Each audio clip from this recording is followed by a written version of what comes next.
Alahady fa 17 manaraka ny Trinité. Andro fa 9 amin'ity volana Oktobra 2022 ity.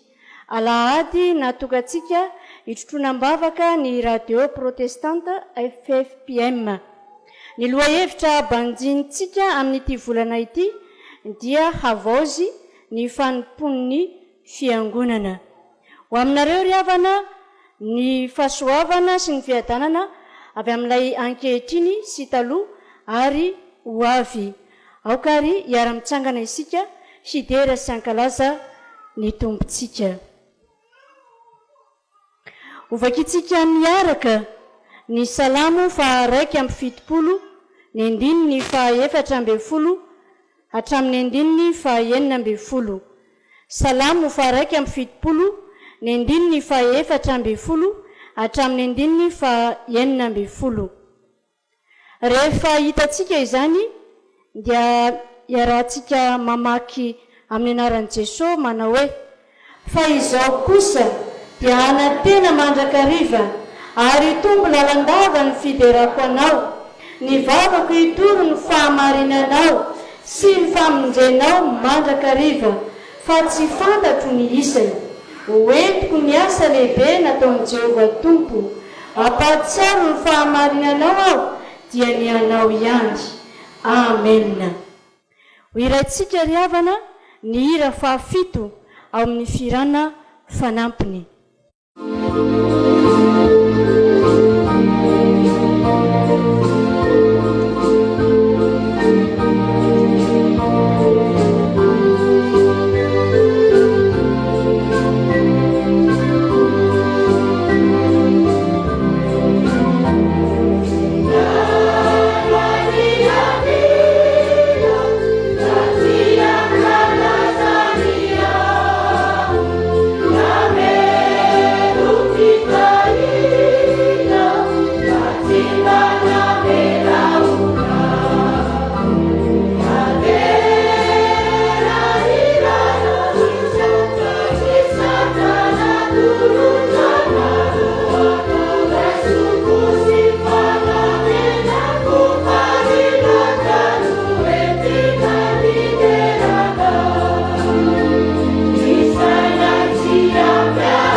Isika ry havana.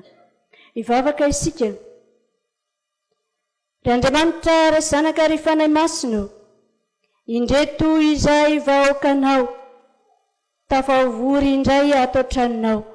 Rehefa nitao aminao izay Tompo tamin'ny alalan'i Jesosy Kristy ilay efa tianay, dia indreto izahay. Eto anatrehanao izay Tompo ka mangataka ny fanatrehanao feno. Dia ny fananao masina no andray izao zara fanompoana tanterahana izao, satria izy no mitarika anay amin'izany. Ny dera sy ny laza ny voninahitra dia ho anao irery ihany, ry Jesosy Kristy Tomponay, ry Andriamanitra Rainay izay ny an-danitra.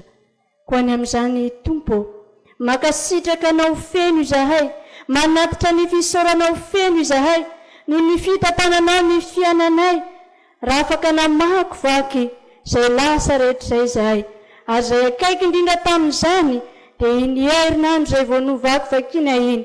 Makasitraka Tompo, fa maro ny zavatra niseho tao anatin'izany, na ny karatsiana na ny kafaliana, dia fantatray fa noho ianao no mahatoy izao anay. Misaotra anao izay Tompo malalo, fa efa tia anay tokoa ianao. Ho any amin'izany ary mahatsiaro mandrakariva ny amin'ny tsy fahamendrehanay sy ny tsy fahataterahanay izahay. Aza izahay Tompo nampanotanay no jerenao, fa izahay la efa nantsonao, izay efa navotanao, izay efa nanao fanekena taminao, ka ihay no feonay ianao handray ny fisaorana izay atolotray ho anao rery ihany. Izany vavaka izany Tompo dia ombolanay rehetra, ary miombona ihany koa izay anjara fanompoana amin'ny fiangonana manerana izao tontolo izao, miara-mankalaza sy manome voninahitra ny anaranao. Ary tsara hoavinay amin'izany Tompo ny fiombonanay amin'ny radio Protestanta FTV-FJKM, ko ankehitriny Tompo malalo fantatray fa mandray izany indrindra ianao. Ankasitrao Tompo ho tonga hanitra manopofona eo anatrehanao an'izany, ka henoko ny fahasoavanao sy ny fiadananao, ny fiainany fahoakanao. Raisoary ny dera sy ny laza, ny voninahitra fa atolotray ho anao rery ihany, hatramin'ny taloha indrindra ka ho mandrakizay. Amen. Mahazo mipetraka ianareo ry havana malala ao amin'ny Tompo. Izao sika ry havana dia tonga sahady amin'ny fankalazana ny tenin'Andriamanitra. Anombohana izany ny 10 minitra ny soratra masina ho amin'ny ankizy sy ny tanora.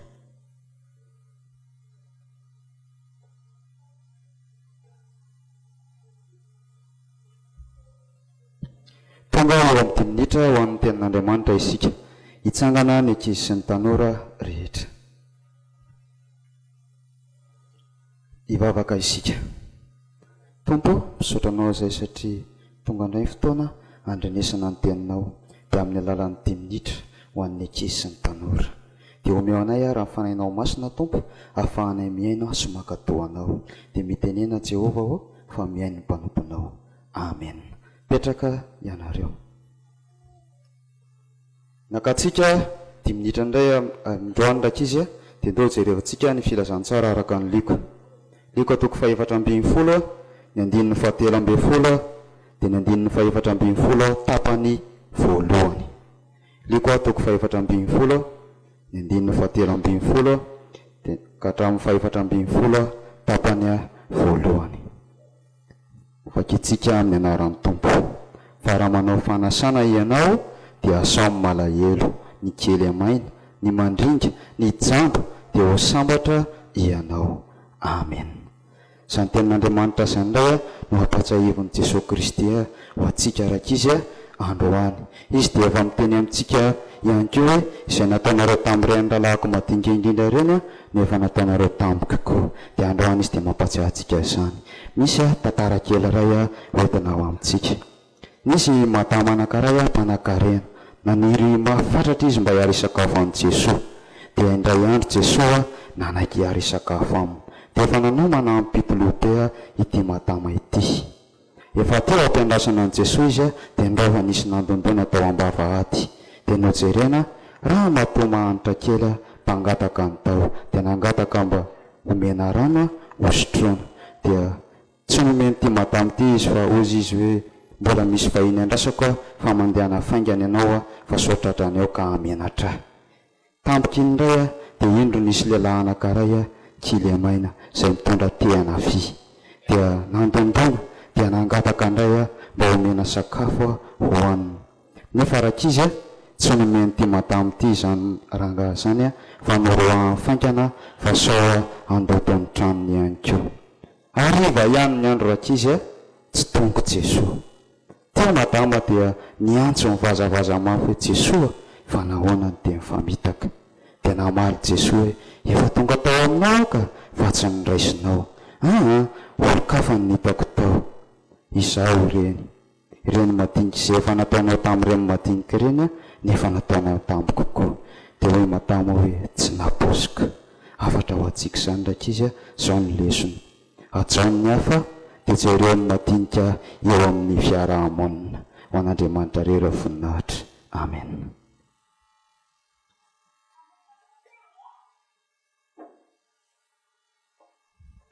Mialoha ny hitsangana ny mpanompon'Andriamanitra izay vavaka ho amin'ny soratra masina sy amaky misesy ny soratra masina amintsika dia andao iraintsika izao ny hira 70 amin'ny firana fifoazana ny andininy voalohany sy ny 3.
Vavaka sika tompo raha eo tonga ary ny fotoana izay andrenesana ny teninao amin'ny tian'io ty dia aoko feno fananao masina izahay ireo amaky ny teny indreny fa ny mpitandrina izay hitondra zany afatra zany dia ho eo ambany fitaina sy ny firovanao indray koa ny vahoaka anao izay eno zany afatra ao tianao ambarany tian'io ty zany aoko ny feno fananao masina ko mpiainy makato fa tsy mpiainy manadina ho anao ny tera sy lazary voninahitra amen. Ovakina ny soratra masina.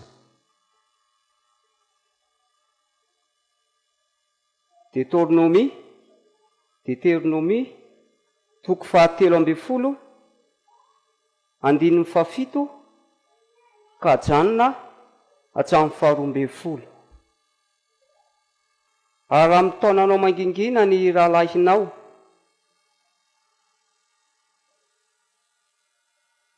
zanaky ny reninao na ny zanakalahy na ny zanakavavy na ny vady anjefy manjinao na ny sakaizanao zay tony ny ainao ka manao anao hoe andeha isika anompo andriamanikafa izay tsy fantatrao na ny razanao dia ny andriamanitsy ny firenena izay manodidina anareo na ny akaiky anao na ny lavitra anao hatramin'ny faran'ny tany rehetra dia aza manaiky azy na mihaino azy ianao ary aza mba hiantrano ny masonao izy na amonjanao fo na afeninao fa vono io faty izy Ny tananao no ho voalohany hamono azy, dia avao ny tanan'ny vahoaka rehetra.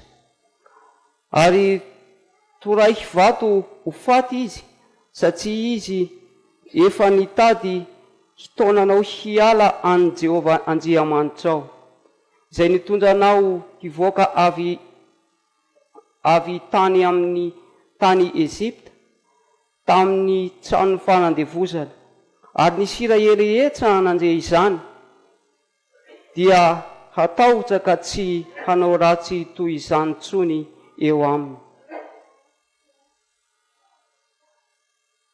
Hotoezana ny vaky teny ao amin'ny filazantsara ny Jesosy Kristy araka ny Lioka. Lioka 7:20, andininy 12 ka hatramin'ny 7:20.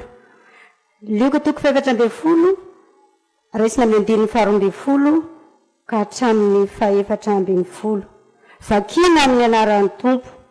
Ary hoy Jesosy tamin'ilay nanasa azy kosa, raha manasa olona amin'ny sakafo atoandro na ny sakafo hariva ianao, dia aza ny sakaizanao na ny rahalanao na ny havanao na ny namanao manan-karena no asainao, fandraho anasanao kosa ireo dia ho voavaly ianao. Fa raha manao fanasana ianao, dia asao ny malahelo, ny kilemaina, ny mandringy, ny jamba, dia ho sambatra ianao, satria tsy mba manakavaly ireo, fa ho valiana kosa ianao amin'ny fitsanganan'ny marina.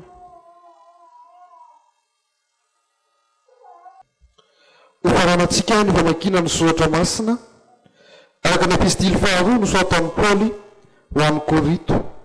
Korintianina 2:4 raisina amin'ny andininy 1 ka hajanona atao amin'ny andininy 9.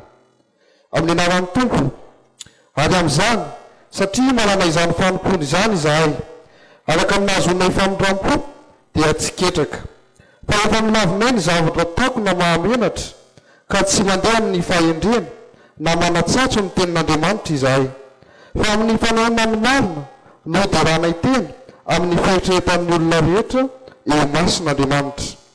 Fa raha miafina ny filazantsaranay, dia miafina amin'izay very izany, izay nohajambain'Andriamanitra izao tontolo izao, dia nisainy tsy mino mba tsy hipisahany fahazavan'ny filazantsara ny voninahitry Kristy izay endrika Andriamanitra. Fa tsy ny tenanay no torinay, fa Kristy Jesosy ny Tompo, ary izahay dia mpanomponareo noho ny amin'ny Jesosy. Fa Andriamanitra izay nandidy hoe aoka ny mazava hahazava amin'ny maizina, no nampahazava ny fonay ho amin'ny fahazavan'ny fahalalana ny voninahitr'Andriamanitra eo masiny tavan'i Jesosy Kristy. Amen. Ray masina manasiana ny fahamarina, ny teninao fahamarina. Amen.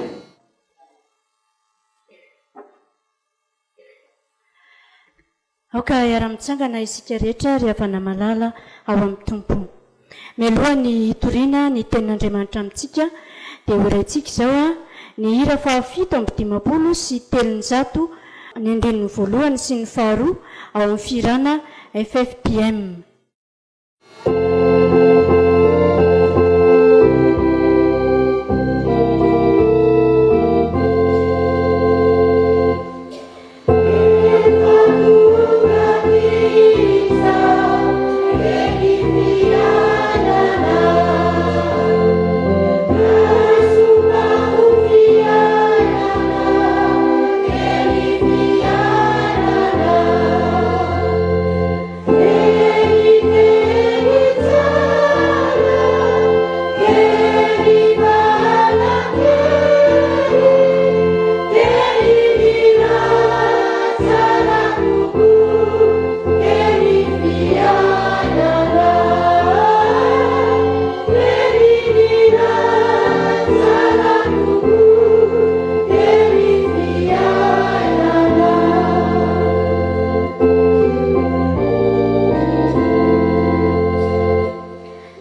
azo mipetraka ianareo.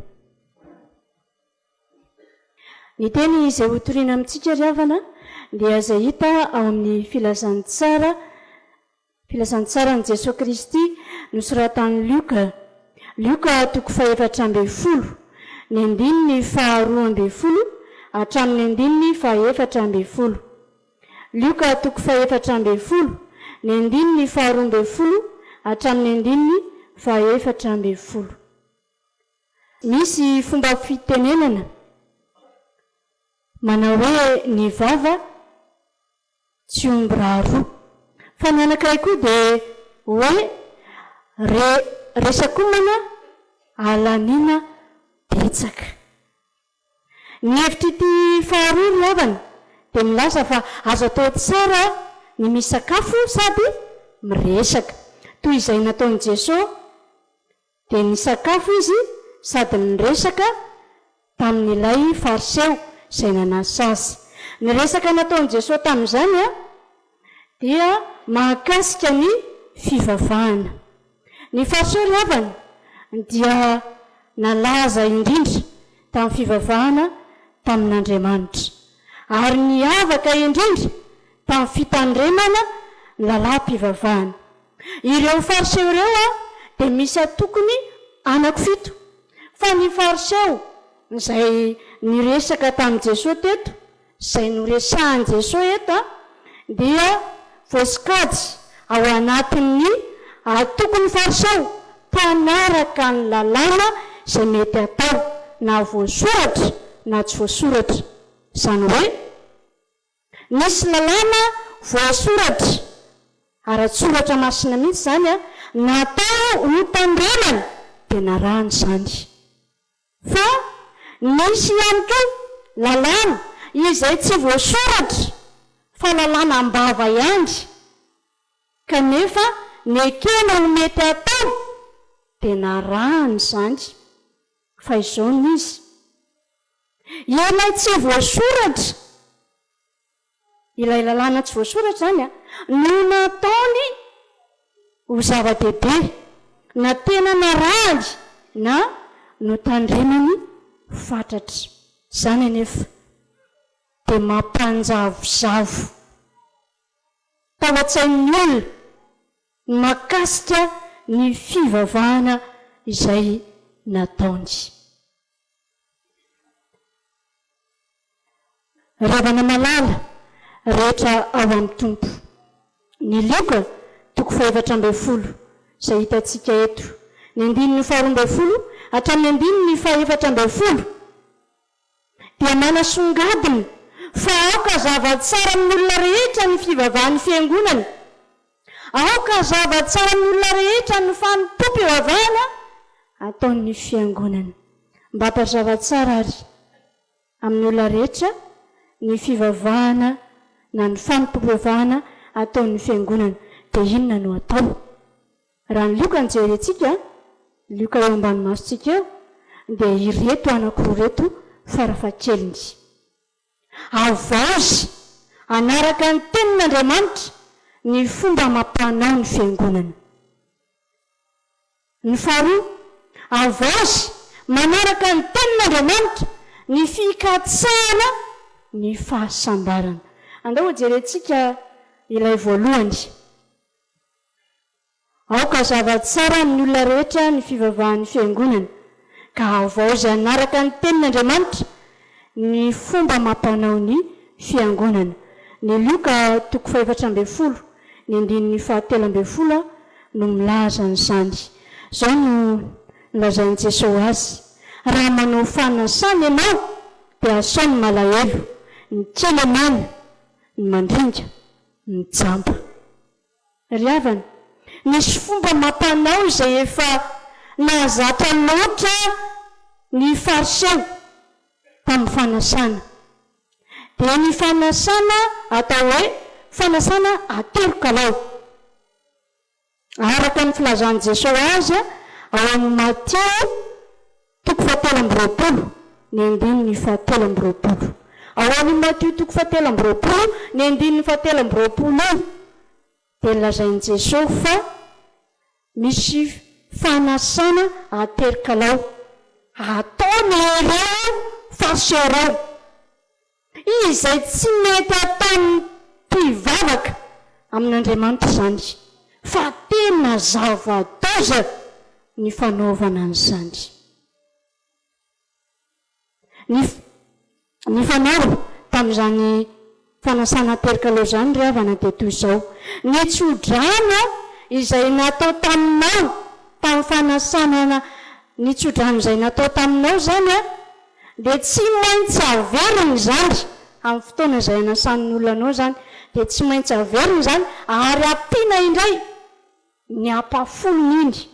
Ohatra, raha nandray tsodrano 2 alina zany ianao ka manasanao iny olona nandio tsodrano 2 alina taminao iny, dia ohatrina zany alohanao 2 sy 2 alina satria iny averiny dia ampiana ny ampafolony.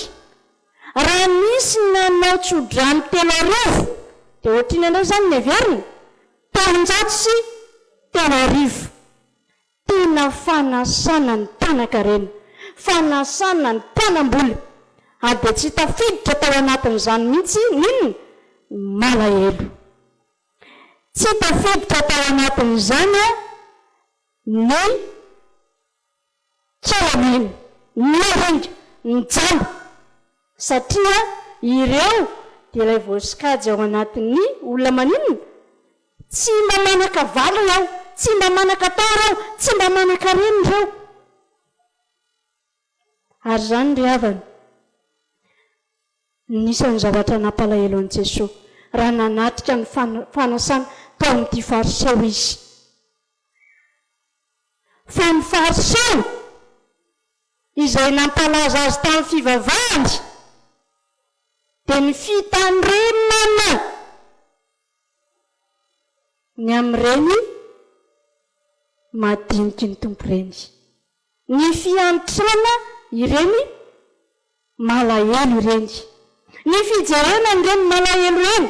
Fa raha nijery Jesosy tao amin'ilay fanasana, mazava ho azy tao zareo sa tsy tao? Tsy tao izy, tsy tatao malahelo. Dia hoy izy Jesosy hoe mba hahafantaran'ny olona marina ny fivavahana izay arahanareo, dia ny fivavahana ataonareo amin'Andriamanitra, satria izay mampiavaka anareo dia ny fitandramanareo lalàna tsy maintsy arahana izay voasoratra ao amin'ny soratra masina, dia ny fijerenan'ireny madinika ireny. Ka manomboka izao Havaozy ny fanasana, Havaozy ny fomba fanao amin'ireny fanasana ireny, na dia efa misy fomba mahazatra azy ka tsy mifanaraka amin'izay voasoratra araka ny soratra masina, dia Havaozy zany. Ry havana malala rehetra amin'ny tombo, mety mahatratra atsika mpiny kristianina ihany koa ry havana ny fomba mampanao toy izany. Fa isika dia anisan'ilay manaraka ny fitandremana lalàna amin'ny fijerenany inona malahelo, amin'ny fijerenan'ireny kilemena ireny, amin'ny fijerenan'ireny mandringa sy ny jamba ireny, amin'ny fijerenan'ireny mahanitra ireny. Ka raha manao fanasana isika dia toa mifanaraka ihany amin'ity fariseo. Ninona mamaky atsika? Ny avatsika manan-karena, ny sakaizatsika manan-karena, ary ny namatsika maninona manan-karena, manan-katao, ny manana katikatira. Zany ny mamaky atsika, satria any an'ilay kajikajina inona aterikalao, any an'ilay tsodrano izany mihitsy no mahamaika atsika. Dia ilay fomba mampanao lalàna ny fiarahamonina izay tsy tokony arahantsika izany. Ka manomboka izao ry havana, mba hahafantaran'ny olona marina ny fivavahantsika hoe tena mivavaka amin'Andriamanitra isika, andao Havaozy ny fomba mampanao farafahakeliny aloha eo amin'ny eo amin'ny fanasana. Raha ny mahazatra anao teo aloha dia mijery makany amin'inona ianao? Mpanan-karena, mpanam-bola. Fa amin'izao ianao ahoana ohatra izy Jesosy ahoana lazaina amin'ny andininy 17 raha manao fanasana anao dia asaony malahelo tsy le maina mandringa mijamba raha manasa ny avanao ianao dia jereo asao reny manitra reny asao le malahelo fa indraindray dia voadinga n'ireny eo ambodorondrony ao misy avana malahelo fa tsy voasa fa neza ny voasa ny any amin'ny kilometra maro any no voasa ry havana malala rehetra ao amin'ny tompo andao avaosina ny fanompoantsika an'Andriamanitra fa mahatonga fisalasalana ho amin'ny olona izay tamintsika izany mahatonga fisalasalana hoe Andriamanitra inona tokoa moa ny Andriamanitra ivavahanareo le Andriamanitra mijery manitra fe sa le Andriamanitra tsy mizahatavan'olona sika zao dia mitana olona andao hivavaka ho amin'ny firenena andao hivavaka ho amin'ny fianakaviana andao hivavaka ho amin'ny isa-tokantrano andao hivavaka sy ny sisa izay tsy voatanisa hoe andao hivavaka ho amin'izany ka mba tsy hampisalasalan'ny olona tokoa hiaraka mibavaka amintsika dia zao hoe atao mazava tsara mifanaraka amin'ny tanin'Andriamanitra izay voasoratra ny fomba amam-panao ataontsika fiangonana voaray ve izay tompoko voaray izay manompoko zao dia izay no ataoko avaoziny izany ny faharoa mba hampazava tsara ny fivavahan'ny fiangonana izay ataontsika dia avaozina anaraka ny tenin'Andriamanitra ny fikatsahana ny fahasambarana ny fahasambarana ravana eo amin'ny fomba fijerintsika dia izay manam-bola manan-karena ny maninona sambatra izany hoe ny arina tao amin'ny vola man-karena niny fijerana ny fahasambarana ary tsy mahagaga raha ohatra ka ireto fariseo reto mikatsaka ny fiainana mandrakizay fahasambarana ny lazaina amin'izany dia tena noronana kany amin'ny fanasana atero kalao izay efa voalaza tamintsika teo fa Jesosy Kristy ry havana dia nampatsiaro fa misy lalàna natolotra sady voasoratra tsara ho antsika fa ny tena fahasambarana hoy Jesosy ny azahoana ny fiainana mandrakizay hoy Jesosy ny dia izay nataonao tamin'izy tamin'ireny madinika mino ahy ireny madinika indrindra mino ahy ireny ny lazany an'izany ao amin'ny Matio 5:20 ny 4:20 ry havana malala rehetra ao amin'ny tompo dia izany tokoa voalaza fa tsika manana finoana tahaka ny finoan'ny fariseo izay nivavaka tamin'Andriamanitra fa any amin'ny farany dia misy fitsarana ka hivaly amin'ny ataon'ny tsirairay avy izay nataony hivaly aminao izay nataonao ka raha ohatra ka nanaraka tsara ny fomba mpivavahana nanaraka tsara araka ny soratra masina ny fikatsahanao izany fiainana mandrakizay izany dia ho sambatra tokoa ianao satria izao nolazain'i Jesosy hoe sambatra miantra ho izy fa izy no hiantrany amin'ny andro farany izay ilay voalaza eo amin'ny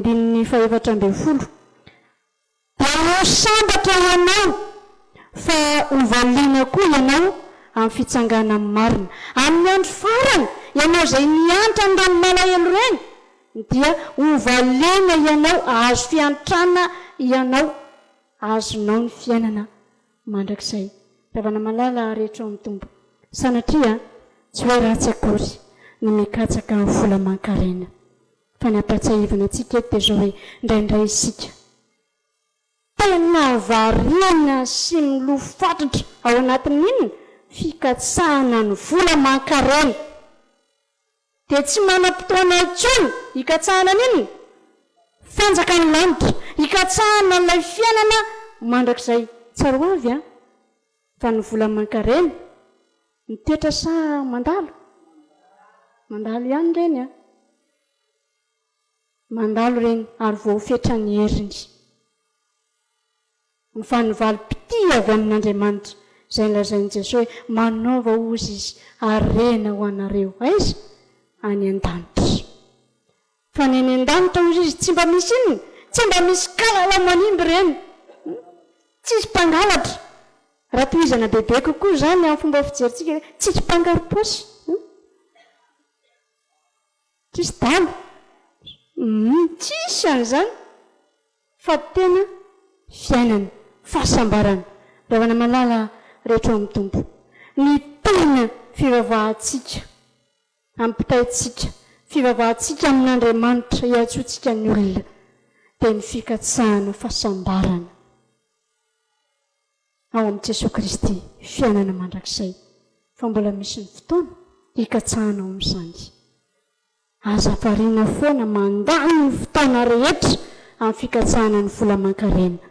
Fa ataovina trano izany ny fikatsahana ao ninona fanjakan'ny lanitra. Dia jereo ary-manitra, jereo ny malahelo, jereo raha ny voatositosika ny aza tositosika izy.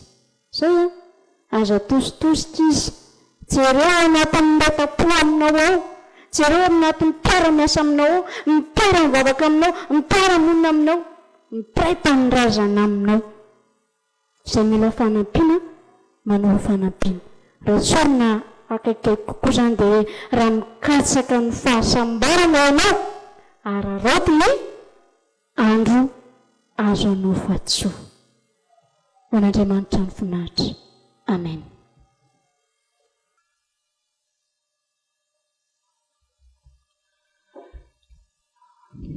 Anao vavaka fangatahana isika ho setry ny tenin'Andriamanitra. Vavaka isika ry havana. Ry Andriamanitra raina izy any an-danitro, misaotra anao zahay noho ny amin'ny teninao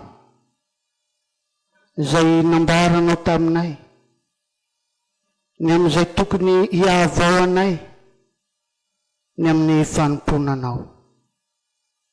Ankehitriny izay Tompo, mahatsiaro menatra sy mangay ahy, raha nandray ny teninao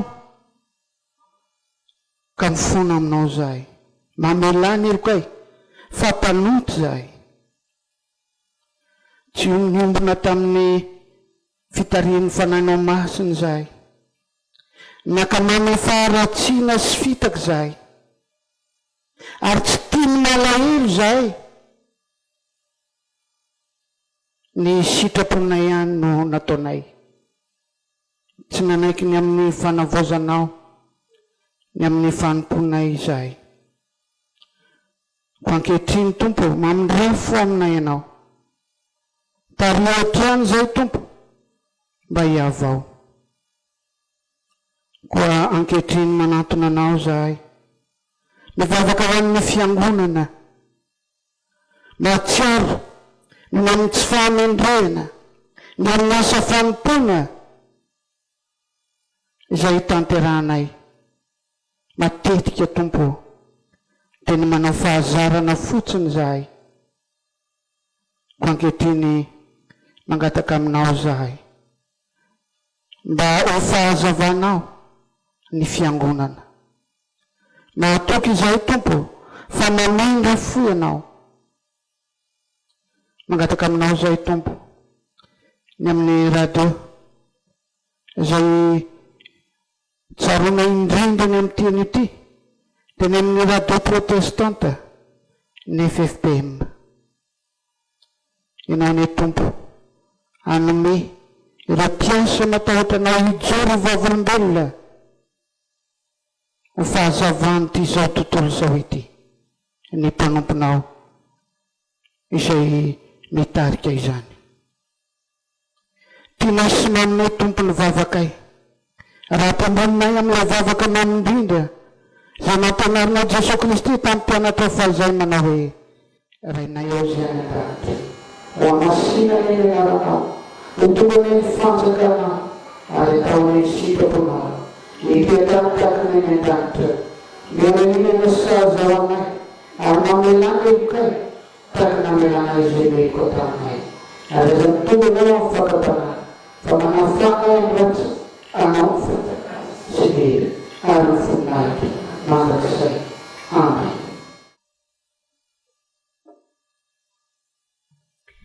Ravana malala rehetra ny tompo tonga amin'ny fanambarana ny finoantsika isika aokary ary-mitsangana isika rehetra iaraka hanonona ny fanekam-ponoana apostolika izay ambonantsika amin'ny fiangonana maro maneran'izao tontolo izao manao hoe Men'Andriamanitra sy Tompo-Panahy sy ny Tanàna amin'ny Jesosy Kristy izay nampitonatantsika izay tompotonana tamin'ny masina nateraka marihitsy nijalana bakany kotibrato nombonana tamin'ny azo-fijaliana maty ganalevy vita tamin'ny fiainatsika nitsangatana tamin'ny andro fahatelo niakatra mahinaritra mipetraka man'Andriamanitra ratsy fo avaina ny tsara avaina sy ny maty mino fanahy masina ao fiangonana masina maneran'izao tontolo izao fiangonana ny olona masina fameran-kely fitsanganana tena maty amin'ny fiainana mandrakizay.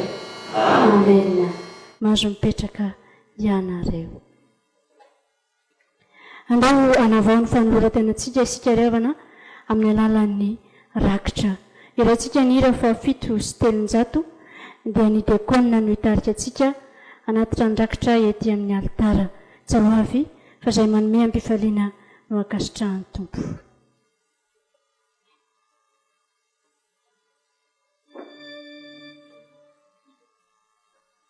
Yeah.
sahan'ny hira fahenina ambin'ny folo ao amin'ny firana fanampiny.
tonga amin'ny fotoana fanolorana andrakitra isika akary ara-mitsangana isika rehetra.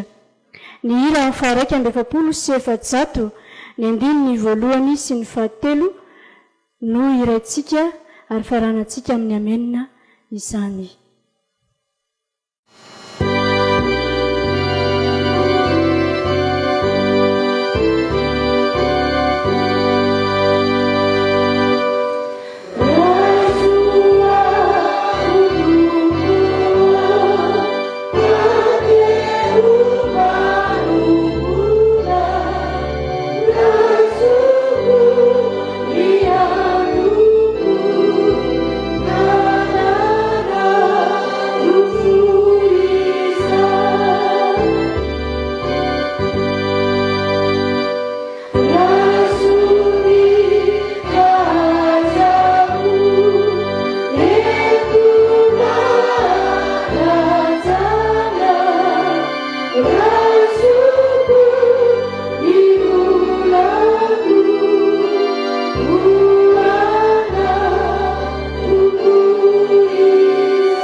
Izao fotoana izao isika ry havana malala eo am-pitsanganany ihany no amaranantsika ny fotoana. Iraitsika ny hira fa 720 sy 700 ny andininy voalohany sy ny fahatelo ao amin'ny firana FTV-FJKM. Thank you.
Jesosy amin'ny fanantenana samy finoana riavana ny tsodrano izay atolotry Jesosy Kristy tompo ho atsika. Amin'ny fiadanan'Andriamanitra aza ny ohatra ny fahalalana rehetra hiaro ny fonareo sy ny hevitrareo ao amin'ny Kristy Jesosy. Fa Andriamanitra hatateraka izay rehetra tokony ho anareo araka ny hareny amin'ny voninahitra ao amin'ny Kristy Jesosy. Amen. Mipetraha riavana ary miva famanjina ao amin'ny tompontsika. Voninahitra ny ho an'Andriamanitra irery any amin'ny anaran'ny Ray sy ny Zanany ary ny Fanahy Masina. Amen.